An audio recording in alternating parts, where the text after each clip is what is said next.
My name is Stephen Sally from the Marine Research Foundation, a foundation that was set up by Professor Charles Sally, who is a researcher in both Western and traditional herbal medicine. He produced a range of supplements called Mariadina, which boost the body's immune system, give you energy, and repair body cells and tissues. And my background is an electronic engineer. I have spent 8 years working with Professor Sally, studying under his tutelage how to help the body to heal itself, and also looking at nature as our source of healing and well-being. Today what we're realizing within the Marine Research Foundation is the relationship within nature and also its ability to know ourselves as a relation to who we are. Today we're realizing that nature plays a key role in that Mother Nature provides us with the food that we eat. We also know that our systems are constantly repairing, regenerating, and cleansing themselves. Today we are also saying that there is a relationship between nature and what I would call the creator of all that is, because that is where everything stems from. We have known from our ancestral knowledge that we are coming from a greater sense of self. We are coming from a greater awareness of who we are. And we are realizing that as we journey through this plane, that we are part of what we call a divine heritage, a divine ancestry that goes beyond our ability to even count and also measure, because we have no beginning and no end. And what do I mean by that? What I mean is that our ancestors in every temple and every structure coined the words man, woman, know thyself. Because what they understood is that we are the microcosm of the macrocosm, the microcosm within the macrocosm, and whatever is happening physically to us is reflected in the cosmos as a whole. And we're realizing that we are divine beings of divine order, knowing no limitation. And what we really truly are is a spirit having a human experience. Yes, nature is a manifestation of the divine force, the creative force, known by many names. Therefore nature has to be a spiritual entity. Nature has to be what they call it spiritual. When we define the word spiritual, it really takes us back to our connection to nature. Okay, so when you look at the trees, when you look at the crops, when you look at the waters and so forth, these are spiritual entities. These are representations of the Creator. Yeah, when you're looking at things like the coconut tree, for example, you look at the mango tree. This is an example of the Creator handing you foods. Okay, the nourishment we've provided for us to maintain and sustain and repair our bodies. Okay, so this is what we're talking about. So eating is a spiritual activity. Food is a spiritual substance. Okay, so we have to understand, we have to embrace it in that way. So when we find ourselves eating things that are non-foods, we have to realize that there's a spiritual disorder taking place. Okay, there's a spiritual disorder taking place. Now, in traditional teachings, in our original way, we understand that nature, which comes from the word neteru, which are the aspects of the Most High. We understand that nature, and we are part of nature, is also part of what we call the divine world. So nature and holistic medicine, it's one. When we're talking about holistic medicine, holistic health, we're talking about everything that is within the universe and everything that we find within Earth. So we understand that the planets affect us. Simple thing as the moon, we understand that the moon moves the tides on the planet Earth.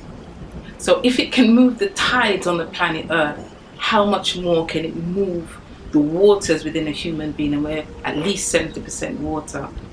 We understand the sun, the impact that the sun has, and there are other planets. So That's on the planetary level. If we're talking about the wind, the grass, everything in nature, we as human beings and our nature, everything, our thoughts, everything has an impact on us, the human being. And the human being is physical and non-physical, and all those aspects are in nature. So there is no division, it's one. When we're talking about nature, we are talking about ourselves, but there are different aspects and there are different levels. And as we said, you have the physical realm and you have the non-physical realms. Today our relationship with nature is so intertwined, interconnected, and interdependent in the fact that everything that we are is coming from that essence of nature. And today we're realizing, as we move into understanding, that nature itself not only nourishes our systems, not only replenishes our systems, but also provides us with a mirror. Truly, nature is a reflection of the essence of consciousness. We are consciousness. We are the essence of consciousness that is reflected all around us. The world is like a mirror reflecting back to us our consciousness, individually and collectively. And today what we're seeing is that as we journey into the essence of knowing ourselves, the key questions we have to ask ourselves at any moment in time is, who am I? Why am I here? And ultimately, everything comes up to knowing that who you are is a divine being of divine order, knowing no limitation. The reason you're here is because you're a creative being. You're creating in every moment of now. In fact, there is only now in any other moment. There's no other moment. There's one infinite now. And we are part of a universe of vibration. Everything in the whole universe is energy. In fact, energy is what is the essence of everything that we see around us. The vibrations of everything are always creating what we call a frequency that can be measured, an energy print that can be felt. And today, as a human being, we feel, we smell, we touch, we sense, but everything comes back to the essential essence of the fact that we are constantly creating what we'll call our direction and our essence of being in every moment now. So it brings us back to the central position of us knowing that the gift that nature gives us is to help us to realize that we are all on a journey. And the journey is a journey in consciousness. It's a journey in awareness. It's a journey into knowing who we are. It's a journey into harmonizing with who we are. It's a journey into realizing that we are one with nature. That nature is not separate from us. That nature is actually providing us with the very fabric of us understanding the depth and breadth of who we are. Nature, it would be remiss if nature did not provide food for every living thing. So common sense says, before we invented fire, what did we eat? How did we survive? Before we invented pots, how did we cook? How did we provide for ourselves? So nature provides for all living things. And there's also, for a start, we know that we can eat fruits, and we don't need to cook them. Well, we still try to, pumpkin pie and apple pie and all that sort of thing. We're still determined to cook everything, but nature already set that up to say, well, look, here is food for you to eat. Don't need to invent fire. You don't need to know everything. Everything that you need is within this living thing. And since you're a living thing, I want you to eat this living thing. And that's how it started. So, and then we have some green vegetables that we have to figure out how to eat those, which ones we should or shouldn't eat in terms of vegetation. So eventually we got the hang of both of those things. And I imagine that's how it would have started. We'd have started, nature would have provided fruits, it would have provided vegetables, it would have provided seeds, nuts, such things that we call those nature food or God food if you wish. And those things are usually a little bit more reliable than man food, the ones that we decide that this is how it should be. We decide that we know more than nature.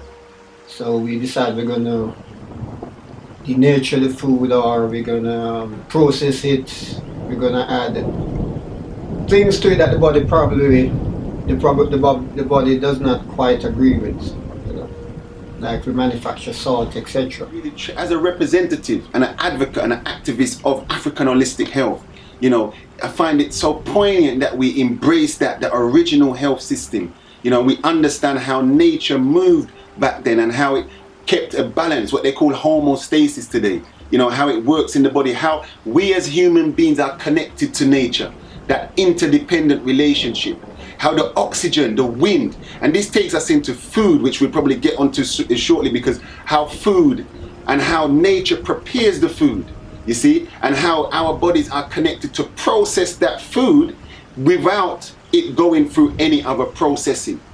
Meaning that nature is the ultimate cook, the ultimate stove, the ultimate chef. When we talk about the pot, you ask for a pot, yeah? The pot is the ground, the earth. You have the soil of, you have the crops coming out of that pot, being nurtured by the fire, the sun, and the wind, the oxygen. The water to put in the pot is the rain. So you have 4 elements of nature, of which we gave great reverence to in ancient Africa before displacement and forced acculturation. You see, so we understood how nature processes and cooks the food in its growth process. You see, and this was a great feat for us to take the food from the tree straight to the plate, let's say, you know, and this what maintained us. So we say, you know, in the Melanin Clinic, we say you were made by nutrients, and only nutrients will maintain and repair you. You see, only nutrients. So it's about us embracing that, and that embracing or that embracement really takes us back. It really highlights a spiritual activity, you see, and the oxygen which moves through us, around us and in us, which sometimes is known as the great soul, that ruh, that oxygen, you know, that breath of life. And let's make this clear, that when we're talking about the healing force of nature, let's make it clear that it's oxygen that heals us, the oxygen from the coconut water, which has the highest level of electrolytes, which is known to be very similar to it houses properties that are very similar to the breast milk of the female, the mother. And let's make it clear that in ancient Africa we use the word kimamt for mother, kimamt, and that word also means creator. Nature, or the Neteru, and holistic medicine, we're taught in tradition that they are one, because the Neteru are aspects of nature. So the word nature comes from Neteru, and they are the divinities that exist in all things. And so we are part of that existence. So however you want to look at it, whether it's out in the universe or here on the planet Earth, we're all one. So as we know that the planets affect us, the moon moves the tides on the planet, but how much more does it move us, and we're 70% water? The sun affects the planet, growth and development of the food that we eat, which is the plant. Without the plant world, we can't survive. Not only does the plant world provide food, it provides oxygen, it provides building material, it provides clothing, it provides our pen, it provides our paper, so dyes for our clothes. So, you know, the plant world is a world which is part of nature. So we can't get away from that. We can't get away from the fact that nature and holistic medicine, holistic thinking is one. You know, the very thoughts that we think affect the body's processes. And there's a field now that science is just catching up in called psychoneuroimmunology, and they look at the biopathways of the thoughts within the body and the disease processes. So we understand that holistic means just that. It's physical and non-physical, and that's what makes up a human being. So nature is central, or the Neteru, to holistic medicine.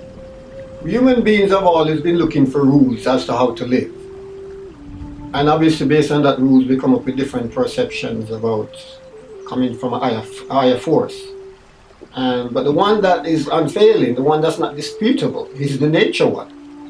Like the example I gave with the mushroom, you disobey nature, say that is not designed for you. So you eat that, you're sick or dead.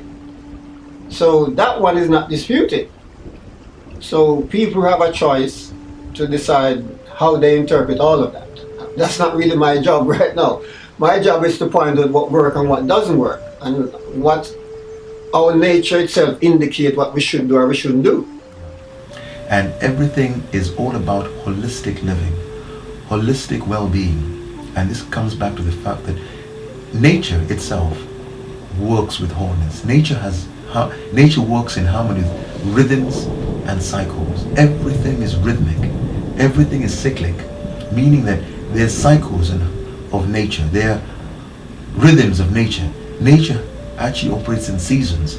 There's a seasonal expression that is happening all the time, every hour of the day. Every year we have seasons, and we also have cycles that happen every so often.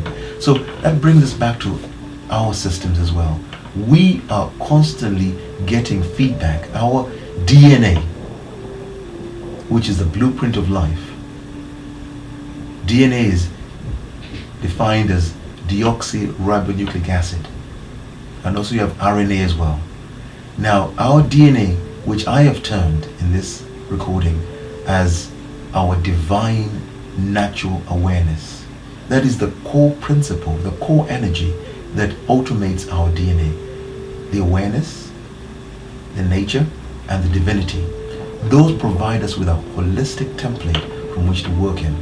Now today in the world we live in, we sometimes can become disconnected, separate, fragmented from who we are because of our perspective and also our perception of self and our perception of the environment and most importantly our perception of nature.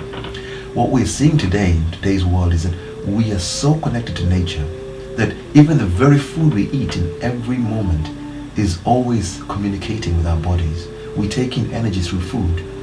The vibration of food goes into our systems and creates the very energy that we actually experience in each moment of now. Now, depending on whether it's high vibration of food or low vibration of food, it affects the body in different ways. But coming back to the fact that food is consciousness, we also get into the idea of knowing that everything that we're doing at any moment in time correlates with the fact that you are part of nature and nature is part of you. That you're always getting consistent feedback from nature in every moment of now. Fantastic. Okay, I'll write down. Well, there's two. I sort of categorize science in terms of, because this is the word God science, but man science. Man science is in a lab. The God science is in the thing that we can't dispute, the things that the order of the way, the things that govern our lives, the things that we cannot challenge, like a storm or whether or not the soil, the soil food plants grow from the soil, etc. These are things that's been around long before we arrived. So I divide science in that context. Because when people say science and people say, oh yeah, this is what scientists say, people need to understand that there's a distinction between what we call man science, which is the one we go into a lab and come up with our theory, and then you have the natural science, or God science if you wish. And that science, for example, is the science within the human body, incidentally, because each living thing has a science in its own body. So a lion is designed with a certain scientific means for it to eat certain things and thrive on those things. The science of the human body is not designed the same as the science of a lion. So the human can't go and eat raw meat to a large extent. We can't, because we're not designed to do that. And the more we disobey that science of the body, we get into all manner of trouble. So you could even link disease to breaking the science, or the God science or the nature science to do with the way the human body is designed. And incidentally, to arrive at the conclusion as to what is the correct human diet, since as I've stated that we have no instruction manual that came to us at birth as to what we should or shouldn't eat. So to work that out, we have to look at the way the science of the human body is set up. And we look at that and we compare it to nature, for example. We say, well, are we a vegetarian? Are we a fruitarian? Are we a carnivorous? we have to make those choices because no instruction manual, I keep repeating this point, came with us. We are conscious beings that have to figure this out. So we look and we notice that all in a minute. We chew food just like a vegetarian animal. You know, we chew and we chew while natural meat eaters don't chew their food. Our stomach is designed like a fruit and a vegetarian animal. Our intestines are designed like a vegetarian animal. All of our physical infrastructure that have nothing to do with us, because we didn't make ourselves, is pointing towards the fact that we were designed to eat vegetable matter, fruits and all of that. It does not point to us that we're supposed to eat other animals, etc.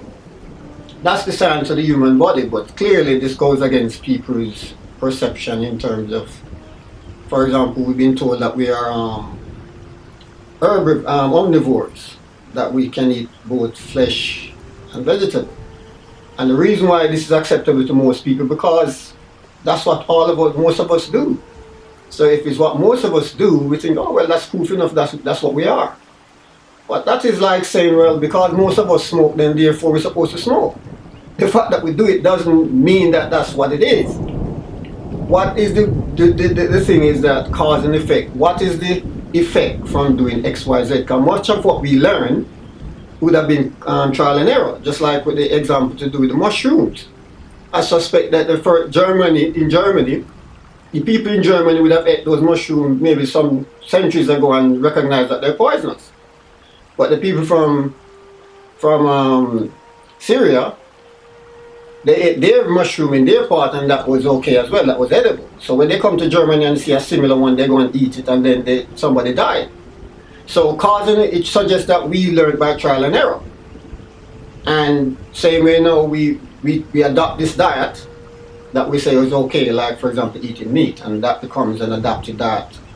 And because we don't have an instant reaction like you die immediately, like in the case of the mushroom, we say, oh, it's fine. But it's not everything that works that way. You know, the body will accept small doses of things that are not as desirable. Just like how you could smoke for 50, 60 years and nothing happened. Nothing like immediate death, for example. So the fact that we could smoke for almost a lifetime and don't die from it, does that prove that smoking is fine? It doesn't. It does show that we probably don't understand the dynamics, that there's always an exception to a rule, and maybe your lungs is a little bit more stronger than somebody else's lung who might smoke, and after 5-6 years they might succumb to smoking. While the next person might go a bit longer, and we see that as proof that, oh well, there's no rule attached to any of this. But in fact there is a rule. It's just that it might not correspond with our perception of that rule and how it works exactly. Okay.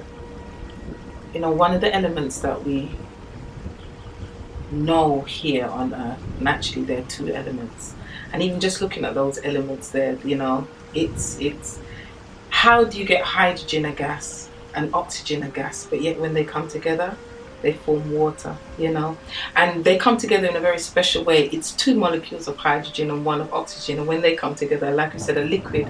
So every day, you know, the magic of nature, it shows us, you know, every day we see magic in nature. And the waters are always there in everything. In the Bible they talk about the great flood, but in the traditions they talk about the Nun, the waters from which emerged, or which came the becoming. And we understand when we look at our body, we're 70% water. If we look at the planet Earth, it's 70% water. So water has a very big part to play in our existence here on this planet. And even within the plant kingdom, we do see some of the early forms of plants coming out of the sea, coming out of the waters. And in healing, and Chinese use this a lot within their everyday food, because of course your food is your medicine and your medicine is your food. That's the way you live. And you know, seaweed is a big one that's used, and it uses the minerals from the sea. So the seaweed is absorbing the minerals from the sea, which we take in internally and allows us, and a lot of them are called what they call superfoods now, but what it allows the body to do is to work at a higher level, at an even optimum level, because we're taking the elements which the body needs and taking elements that the body can function at a higher level. So in all aspects of the plant kingdom, the only way a human being can truly survive is to go back to that natural world, to be eating from the plant kingdom. And if we look at it again, we understand that we have some of the biggest animals on the planet are vegetarians. So if we look at the cow, if we look at the elephant, all they eat is plant matter. Certain whales, all they eat is plant matter.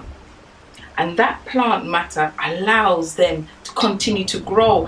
When we look at carnivores, they're eating the herbivores, but they're taking the energy that the plant has taken from the sun. That's what it comes down to, you know. We're taking the sun's energy. And so when a carnivore eats a herbivore, he eats the meat, but he's also taking that energy. And that's what calories are.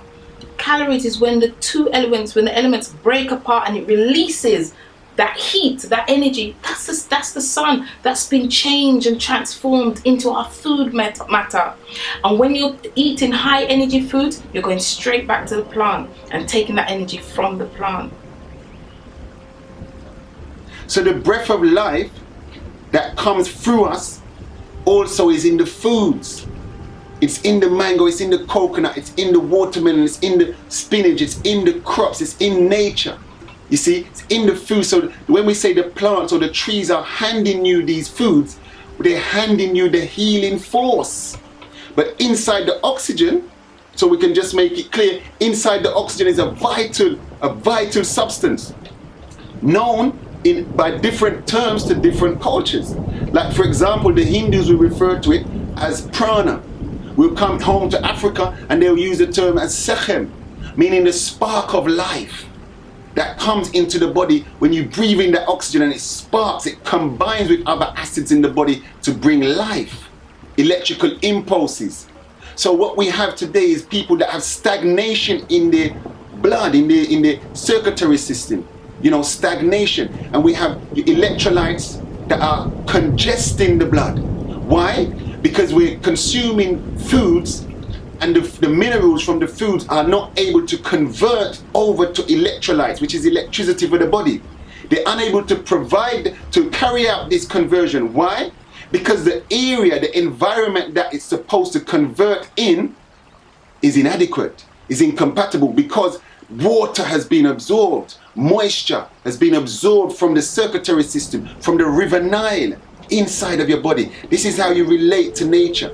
You see, the river Nile inside of your body has been dried out by way of these dried foods, these non-foods, we must say, have been consumed and drying out the body, therefore reducing the level of oxygen in the body. Anywhere you remove moisture, you remove oxygen. So when you remove the oxygen now, the life force in the individual is going to start to diminish.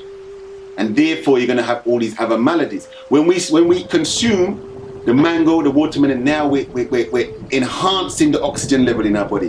The breath of life, it's the oxygen in these foods that carry out this healing force, this healing procedure. Very important to understand that. Well, we can logically assume that nature knows more than we do. Since nature seems to organize everything, all the stuff that is natural, whether or not be rain, whether or not it be food that grows, what are we supposed to eat? Since we didn't have an instruction manual, human beings, since we've got free will and consciousness, and free will dictate that we have to decide what we should or shouldn't eat. And so nature has rules regarding that, and we have to figure it out. If you take, for example, just recently in the migrant crisis, where you got these people from, I think, from Syria, and they got to Germany and they saw these mushrooms and they basically ate them, and I think at least one person died. And the reason for it is that the mushroom looked just like the ones in their country, which is very edible. but the ones in Germany were not edible. So at least one person died from that. So that teaches a very valuable lesson, that nature has rules.